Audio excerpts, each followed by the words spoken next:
ಇದಕ್ಕೆ gun house ವೃತ್ತಕ್ಕೆ ಆಗಮಿಸಿದ್ದಾರೆ ಪ್ರತಿಭಟನಾಕಾರರು. ಮಹೇಶ್ ರಾಷ್ಟ್ರೀಯ ಸುರಕ್ಷಾ ಜನಾಂದೋಲನ ಸಮಿತಿಯ ಸಂಚಾಲಕ ಮಹೇಶ್ರನ್ನ ಪೊಲೀಸರು ವಶಕ್ಕೆ ಪಡೆದಿದ್ದಾರೆ.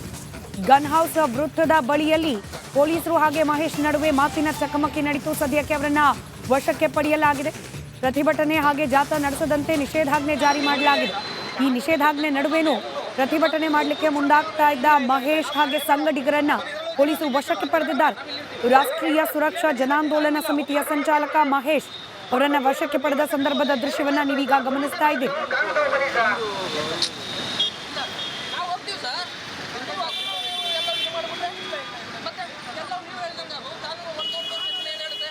ಮತ್ತಷ್ಟು ಡೀಟೇಲ್ಸ್ನೊಂದಿಗೆ ನನ್ನ ಇಬ್ಬರು ಕಲೀಗ್ಸ್ ಏಕಕಾಲದಲ್ಲಿ ನೇರ ಸಂಪರ್ಕದಲ್ಲಿದ್ದಾರೆ. ಚಂದ್ರಶೇಖರ್ ಹಾಗೆ ಮೈಸೂರಿನ ಪ್ರತಿನಿಧಿ ವಿನೋದ್. ಪೊಲಿಟಿಕಲ್ ಡೆವಲಪ್ಮೆಂಟ್ಗೂ ಕೂಡ ಇವತ್ತಿನ ಈ ಜಾಥಾ ಹಾಗೆ ಪ್ರತಿಭಟನೆ ಸಾಕ್ಷಿ ಆಗ್ತಾ ಇದೆ. ಅದರ ಡೀಟೇಲ್ಸ್ ಅನ್ನ ಮೊದಲಿಗೆ ಚಂದ್ರಶೇಖರ್ ಬಳಿಯಲ್ಲಿ ಪಡೆದುಕೊಳ್ತೀನಿ. ಚಂದ್ರಶೇಖರ್, ಪ್ರತಾಪ್ ಸಿಂಹ ಹಾಗೆ ವಿಜಯೇಂದ್ರ ಒಂದೇ ಜಾಗದಲ್ಲಿ ಅಕ್ಕಪಕ್ಕ ಕುಳಿತು ಮಾತುಕತೆ ನಡೆಸುತ್ತಿದ್ದಾರೆ. ಕೆಲ ದಿನಗಳ ಹಿಂದೆ ಸೀನ್ ಹೀಗಿರಲಿಲ್ಲ. ಪ್ರತಿಭಟನೆಯ ಈ ಒಂದು ವೇದಿಕೆ ಈ ಮುನಿಸನ್ನ ಮರೆತು ಒಂದಾಗುವಂತೆ ಮಾಡುತ್ತಾ ಅಥವಾ ಕೇವಲ ಪ್ರತಿಭಟನೆಗೆ ಸೀಮಿತನಾ ಈ ಒಗ್ಗಟ್ಟು?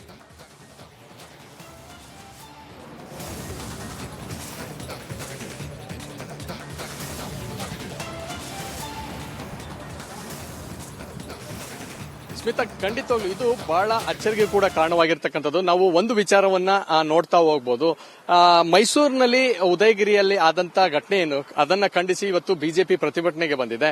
ಈ ಪ್ರತಿಭಟನೆಯಲ್ಲಿ ಬಹಳಷ್ಟು ಅನೇಕ ವಿಚಾರಗಳು ಕೂಡ ಚರ್ಚೆ ಆಗ್ತಾ ಹೋಗ್ತಾ ಇರ್ತಕ್ಕಂಥದ್ದು. ಅದರಲ್ಲಿ ಪ್ರಮುಖವಾಗಿ ಬದ್ಧ ವೈರಿಗಳು ಅಥವಾ ಯತ್ನಾಳ್ ಬಣದ ವ್ಯಕ್ತಿ ಅನ್ನುವಂತ ಪ್ರತಾಪ್ ಸಿಂಹ ಅವರು ಮೈಸೂರಿಗೆ ಬಂದಂತ ವಿಜೇಂದ್ರ ಅವರನ್ನ ಸ್ವಾಗತ ಮಾಡಿರ್ತಕ್ಕಂಥದ್ದು. ಜೊತೆಯಲ್ಲಿ ಅವರ ಜೊತೆಯಲ್ಲಿ ಕೂತು ಒಂದು ಕಪ್ ಕಾಫಿಯನ್ನು ಕೂಡ ಕುಡಿದಿರ್ತಕ್ಕಂಥದ್ದು ಬಹಳ ವಿಶೇಷ ಅಂತಾನೆ ಹೇಳ್ಬೋದು. ಯಾಕೆಂತಂದ್ರೆ ಇವತ್ತು ನಾವು ನೋಡ್ತಾ ಇದ್ದೀವಿ, ಬಹಳಷ್ಟು ಜನ ಮೈಸೂರಿಗೆ ಬಂದಿದ್ದಾರೆ. ಘಟನೆ ಹಿಂದೂಗಳನ್ನ ರಕ್ಷಣೆ ಮಾಡಬೇಕು ಅನ್ನುವಂತ ನಿಟ್ಟಿನಲ್ಲಿ ಇವತ್ತು ಈ ಪ್ರತಿಭಟನೆಯನ್ನ ನಡೆಸ್ತಾ ಬರ್ತಾ ಇರ್ತಕ್ಕಂಥದ್ದು. ಸೊ ಅದರಲ್ಲಿ ಪ್ರಮುಖವಾಗಿ ನಾವು ಗಮನಿಸ್ತಾ ಹೋಗ್ಬೋದು. ಇವತ್ತಿನ ವಿಶೇಷ ಅಂತಂದ್ರೆ ಯತ್ನಾಳ್ ಬಣದವರನ್ನು ಕೂಡ ಆಹ್ವಾನವನ್ನ ಕೊಡಲಾಗಿತ್ತು. ಸ್ವತಃ ಮೈಸೂರಿನ ಮಾಜಿ ಸಂಸದಂತ ಪ್ರತಾಪ್ ಸಿಂಹ ಅವರೇ ಕರೀತಾ ಹೋಗಿದ್ರು. ಸೊ ಈ ಒಂದು ವಿಚಾರಕ್ಕೆ ಸಂಬಂಧಪಟ್ಟಂತೆ ಈಗ ಏನು ಯಾರು ಕೂಡ ಈವರೆಗೂ ಕೂಡ ಬಂದಿಲ್ಲ. ಆದ್ರೆ ರಾಜ್ಯಾಧ್ಯಕ್ಷರು ವಿಜೇಂದ್ರ ಅವರ ನೇತೃತ್ವದಲ್ಲಿ ಈಗ ಪ್ರತಿಭಟನೆಯನ್ನ ಮೊದಲೇ ಒಂದು ನಿಗದಿ ಮಾಡಲಾಗಿತ್ತು. ಈ ಒಂದು ಪ್ರತಿಭಟನೆಗೆ ಬಂದಿರತಕ್ಕಂಥದ್ದು. ಸೊ ಹೀಗಾಗಿ ಅವರನ್ನೇ ಪ್ರತಾಪ್ ಸಿಂಹ ಅವರು ಸ್ವಾಗತವನ್ನು ಮಾಡಿದ್ದಾರೆ. ಅವರ ಜೊತೆಯಲ್ಲಿ ಒಂದು ಕುಳಿತು ಕಾಫಿಯನ್ನು ಕೂಡ ಕುಡಿದಿರ್ತಕ್ಕಂಥದ್ದು. ಸದ್ಯ ಇವತ್ತು ಪ್ರತಿಭಟನೆಗೆ ಅವಕಾಶ ಇಲ್ಲದೆ ಇರೋದ್ರಿಂದ ಈ ಒಂದು ಪ್ರತಿಭಟನೆಯನ್ನ ಯಾವ ರೀತಿಯಲ್ಲಿ ತೆಗೆದುಕೊಂಡಬೇಕು ಅನ್ನೋದು ಬಹಳ ಚರ್ಚೆಯನ್ನ ಮಾಡಿ ಕಾನೂನು ಘಟಕದ ಮೂಲಕ ಹೋರಾಟಕ್ಕೆ ಮುಂದಾಗಿರ್ತಕ್ಕಂಥದ್ದು ಬಿಜೆಪಿ. ಒಟ್ಟಾರೆಯಾಗಿ ನೋಡೋದಾದ್ರೆ ಇವತ್ತು ಹೈಕೋರ್ಟ್ನಲ್ಲಿ ಈ ಒಂದು ದಾವೆಯನ್ನ ಹಾಕಿರ್ತಕ್ಕಂಥದ್ದು, ನಮಗೆ ಪ್ರತಿಭಟನೆಗೆ ಅವಕಾಶ ಬೇಕು ಅನ್ನುವಂಥದ್ದನ್ನ. ಸೊ ಹೀಗಾಗಿ ಈ ಒಂದು ಪ್ರತಿಭಟನಾ ಸಂದರ್ಭದಲ್ಲಿ ಹಿಂದೂಗಳನ್ನ ರಕ್ಷಿಸಬೇಕು ಅನ್ನುವಂತ ನಿಟ್ಟಿನಲ್ಲಿ ಇವತ್ತು ಬಿಜೆಪಿ ನಾಯಕರು ಒಟ್ಟಾಗಿರ್ತಕ್ಕಂಥದ್ದು ಬಹಳ ವಿಶೇಷ ಅನಿಸ್ತಾ ಇದೆ. ಯಾಕಂತಂದ್ರೆ ಒಂದು ಕಡೆ ವಿಜೇಂದ್ರ ಅವ್ರನ್ನ ಮನಬಂದಂತೆ ಅಥವಾ ಏನು ಇದಕ್ಕೆ ಗನ್ ಹೌಸ್ ವೃತ್ತಕ್ಕೆ ಆಗಮಿಸಿದ್ದಾರೆ ಪ್ರತಿಭಟನಾಕಾರರು. ಮಹೇಶ್ ರಾಷ್ಟ್ರೀಯ ಸುರಕ್ಷಾ ಜನಾಂದೋಲನ ಸಮಿತಿಯ ಸಂಚಾಲಕ ಮಹೇಶ್ರನ್ನ ಪೊಲೀಸರು ವಶಕ್ಕೆ ಪಡೆದಿದ್ದಾರೆ. ಗನ್ ಹೌಸ್ ವೃತ್ತದ ಬಳಿಯಲ್ಲಿ ಪೊಲೀಸರು ಹಾಗೆ ಮಹೇಶ್ ನಡುವೆ ಮಾತಿನ ಚಕಮಕಿ ನಡೆಯಿತು. ಸದ್ಯಕ್ಕೆ ಅವರನ್ನ ವಶಕ್ಕೆ ಪಡೆಯಲಾಗಿದೆ. ಪ್ರತಿಭಟನೆ ಹಾಗೆ ಜಾಥಾ ನಡೆಸದಂತೆ ನಿಷೇಧಾಜ್ಞೆ ಜಾರಿ ಮಾಡಲಾಗಿದೆ. ಈ ನಿಷೇಧಾಜ್ಞೆ ನಡುವೆನೂ ಪ್ರತಿಭಟನೆ ಮಾಡಲಿಕ್ಕೆ ಮುಂದಾಗ್ತಾ ಇದ್ದ ಮಹೇಶ್ ಹಾಗೆ ಸಂಗಡಿಗರನ್ನ ಪೊಲೀಸರು ವಶಕ್ಕೆ ಪಡೆದಿದ್ದಾರೆ. ರಾಷ್ಟ್ರೀಯ ಸುರಕ್ಷಾ ಜನಾಂದೋಲನ ಸಮಿತಿಯ ಸಂಚಾಲಕ ಮಹೇಶ್ ಅವರನ್ನ ವಶಕ್ಕೆ ಪಡೆದ ಸಂದರ್ಭದ ದೃಶ್ಯವನ್ನ ನೀವೀಗ ಗಮನಿಸ್ತಾ ಇದ್ದೀರಿ.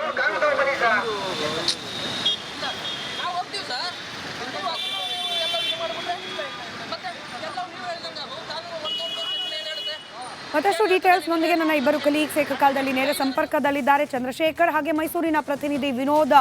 ಪೊಲಿಟಿಕಲ್ ಡೆವಲಪ್ಮೆಂಟ್ಗೂ ಕೂಡ ಇವತ್ತಿನ ಈ ಜಾಥಾ ಹಾಗೆ ಪ್ರತಿಭಟನೆ ಸಾಕ್ಷಿ ಆಗ್ತಾ ಇದೆ. ಅದರ ಡೀಟೇಲ್ಸ್ ಅನ್ನ ಮೊದಲಿಗೆ ಚಂದ್ರಶೇಖರ್ ಬಳಿಯಲ್ಲಿ ಪಡೆದುಕೊಳ್ತೀನಿ. ಚಂದ್ರಶೇಖರ್, ಪ್ರತಾಪ್ ಸಿಂಹ ಹಾಗೆ ವಿಜಯೇಂದ್ರ ಒಂದೇ ಜಾಗದಲ್ಲಿ ಅಕ್ಕಪಕ್ಕ ಕುಳಿತು ಮಾತುಕತೆ ನಡೆಸುತ್ತಿದ್ದಾರೆ. ಕೆಲ ದಿನಗಳ ಹಿಂದೆ ಸೀನ್ ಹೀಗಿರಲಿಲ್ಲ.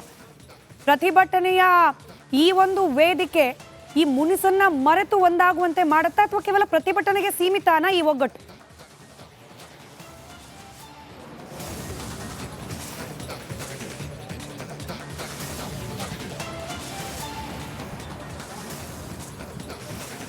ಸ್ಮಿತಾ, ಖಂಡಿತವಾಗ್ಲು ಇದು ಬಹಳ ಅಚ್ಚರಿಗೆ ಕೂಡ ಕಾರಣವಾಗಿರ್ತಕ್ಕಂಥದ್ದು. ನಾವು ಒಂದು ವಿಚಾರವನ್ನ ನೋಡ್ತಾ ಹೋಗ್ಬೋದು. ಮೈಸೂರಿನಲ್ಲಿ ಉದಯಗಿರಿಯಲ್ಲಿ ಆದಂತ ಘಟನೆ ಏನು ಅದನ್ನ ಖಂಡಿಸಿ ಇವತ್ತು ಬಿಜೆಪಿ ಪ್ರತಿಭಟನೆಗೆ ಬಂದಿದೆ. ಈ ಪ್ರತಿಭಟನೆಯಲ್ಲಿ ಬಹಳಷ್ಟು ಅನೇಕ ವಿಚಾರಗಳು ಕೂಡ ಚರ್ಚೆ ಆಗ್ತಾ ಹೋಗ್ತಾ ಇರ್ತಕ್ಕಂಥದ್ದು. ಅದರಲ್ಲಿ ಪ್ರಮುಖವಾಗಿ ಬದ್ಧ ವೈರಿಗಳು ಅಥವಾ ಯತ್ನಾಳ್ ಬಣದ ವ್ಯಕ್ತಿ ಅನ್ನುವಂತ ಪ್ರತಾಪ್ ಸಿಂಹ ಅವರು ಮೈಸೂರಿಗೆ ಬಂದಂತ ವಿಜೇಂದ್ರ ಅವರನ್ನ ಸ್ವಾಗತ ಮಾಡಿರ್ತಕ್ಕಂಥದ್ದು. ಜೊತೆಯಲ್ಲಿ ಅವರ ಜೊತೆಯಲ್ಲಿ ಕೂತು ಒಂದು ಕಪ್ ಕಾಫಿಯನ್ನು ಕೂಡ ಕುಡಿದಿರ್ತಕ್ಕಂಥದ್ದು ಬಹಳ ವಿಶೇಷ ಅಂತಾನೆ ಹೇಳ್ಬೋದು. ಯಾಕೆಂತಂದ್ರೆ ಇವತ್ತು ನಾವು ನೋಡ್ತಾ ಇದ್ದೀವಿ, ಬಹಳಷ್ಟು ಜನ ಮೈಸೂರಿಗೆ ಬಂದಿದ್ದಾರೆ. ಘಟನೆ ಹಿಂದೂಗಳನ್ನ ರಕ್ಷಣೆ ಮಾಡಬೇಕು ಅನ್ನುವಂತ ನಿಟ್ಟಿನಲ್ಲಿ ಇವತ್ತು ಈ ಪ್ರತಿಭಟನೆಯನ್ನ ನಡೆಸ್ತಾ ಬರ್ತಾ ಇರ್ತಕ್ಕಂಥದ್ದು. ಸೊ ಅದರಲ್ಲಿ ಪ್ರಮುಖವಾಗಿ ನಾವು ಗಮನಿಸ್ತಾ ಹೋಗ್ಬೋದು. ಇವತ್ತಿನ ವಿಶೇಷ ಅಂತಂದ್ರೆ ಯತ್ನಾಳ್ ಬಣದವರನ್ನೂ ಕೂಡ ಆಹ್ವಾನವನ್ನ ಕೊಡಲಾಗಿತ್ತು. ಸ್ವತಃ ಮೈಸೂರಿನ ಮಾಜಿ ಸಂಸದಂತ ಪ್ರತಾಪ್ ಸಿಂಹ ಅವರೇ ಕರೀತಾ ಹೋಗಿದ್ರು. ಸೊ ಈ ಒಂದು ವಿಚಾರಕ್ಕೆ ಸಂಬಂಧಪಟ್ಟಂತೆ ಈಗ ಏನು ಯಾರು ಕೂಡ ಈವರೆಗೂ ಕೂಡ ಬಂದಿಲ್ಲ. ಆದ್ರೆ ರಾಜ್ಯಾಧ್ಯಕ್ಷರು ವಿಜೇಂದ್ರ ಅವರ ನೇತೃತ್ವದಲ್ಲಿ ಈಗ ಪ್ರತಿಭಟನೆಯನ್ನ ಮೊದಲೇ ಒಂದು ನಿಗದಿ ಮಾಡಲಾಗಿತ್ತು. ಈ ಒಂದು ಪ್ರತಿಭಟನೆಗೆ ಬಂದಿರತಕ್ಕಂಥದ್ದು. ಸೊ ಹೀಗಾಗಿ ಅವರನ್ನೇ ಪ್ರತಾಪ್ ಸಿಂಹ ಅವರು ಸ್ವಾಗತವನ್ನು ಮಾಡಿದ್ದಾರೆ. ಅವರ ಜೊತೆಯಲ್ಲಿ ಒಂದು ಕುಳಿತು ಕಾಫಿಯನ್ನು ಕೂಡ ಕುಡಿದಿರ್ತಕ್ಕಂಥದ್ದು. ಸದ್ಯ ಇವತ್ತು ಪ್ರತಿಭಟನೆಗೆ ಅವಕಾಶ ಇಲ್ಲದೆ ಇರೋದ್ರಿಂದ ಈ ಒಂದು ಪ್ರತಿಭಟನೆಯನ್ನ ಯಾವ ರೀತಿಯಲ್ಲಿ ತೆಗೆದುಕೊಂಡು ಅನ್ನೋಂಥದ್ದು ಬಹಳ ಚರ್ಚೆಯನ್ನ ಮಾಡಿ ಕಾನೂನು ಘಟಕದ ಮೂಲಕ ಹೋರಾಟಕ್ಕೆ ಮುಂದಾಗಿರ್ತಕ್ಕಂಥದ್ದು ಬಿಜೆಪಿ. ಒಟ್ಟಾರೆಯಾಗಿ ನೋಡೋದಾದ್ರೆ ಇವತ್ತು ಹೈಕೋರ್ಟ್ನಲ್ಲಿ ಈ ಒಂದು ದಾವೆಯನ್ನ ಹಾಕಿರ್ತಕ್ಕಂಥದ್ದು, ನಮಗೆ ಪ್ರತಿಭಟನೆಗೆ ಅವಕಾಶ ಬೇಕು ಅನ್ನುವಂಥದ್ದನ್ನ. ಸೊ ಹೀಗಾಗಿ ಈ ಒಂದು ಪ್ರತಿಭಟನಾ ಸಂದರ್ಭದಲ್ಲಿ ಹಿಂದೂಗಳನ್ನ ರಕ್ಷಿಸಬೇಕು ಅನ್ನುವಂತ ನಿಟ್ಟಿನಲ್ಲಿ ಇವತ್ತು ಬಿಜೆಪಿ ನಾಯಕರು ಒಟ್ಟಾಗಿರ್ತಕ್ಕಂಥದ್ದು ಬಹಳ ವಿಶೇಷ ಅನಿಸ್ತಾ ಇದೆ. ಯಾಕಂತಂದ್ರೆ ಒಂದು ಕಡೆ ವಿಜೇಂದ್ರ ಅವ್ರನ್ನ ಮನ ಬಂದಂತೆ ಅಥವಾ ಏನು ಇದಕ್ಕೆ ಗನ್ ಹೌಸ್ ವೃತ್ತಕ್ಕೆ ಆಗಮಿಸಿದ್ದಾರೆ ಪ್ರತಿಭಟನಾಕಾರರು.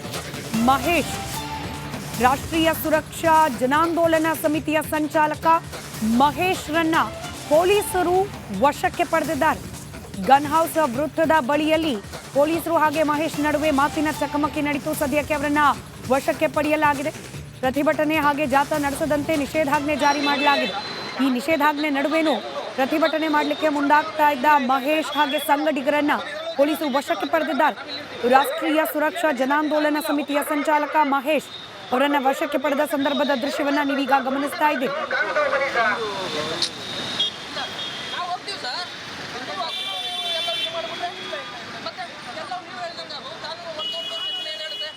ಮತ್ತಷ್ಟು ಡೀಟೇಲ್ಸ್ ನೊಂದಿಗೆ ನನ್ನ ಇಬ್ಬರು ಕಲೀಗ್ಸ್ ಏಕಕಾಲದಲ್ಲಿ ನೇರ ಸಂಪರ್ಕದಲ್ಲಿದ್ದಾರೆ. ಚಂದ್ರಶೇಖರ್ ಹಾಗೆ ಮೈಸೂರಿನ ಪ್ರತಿನಿಧಿ ವಿನೋದ್.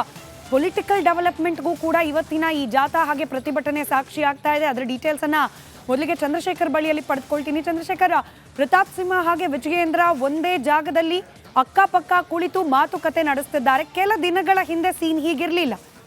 ಪ್ರತಿಭಟನೆಯ ಈ ಒಂದು ವೇದಿಕೆ ಈ ಮುನಿಸನ್ನ ಮರೆತು ಒಂದಾಗುವಂತೆ ಮಾಡುತ್ತಾ ಅಥವಾ ಕೇವಲ ಪ್ರತಿಭಟನೆಗೆ ಸೀಮಿತಾನ ಈ ಒಗ್ಗಟ್ಟು?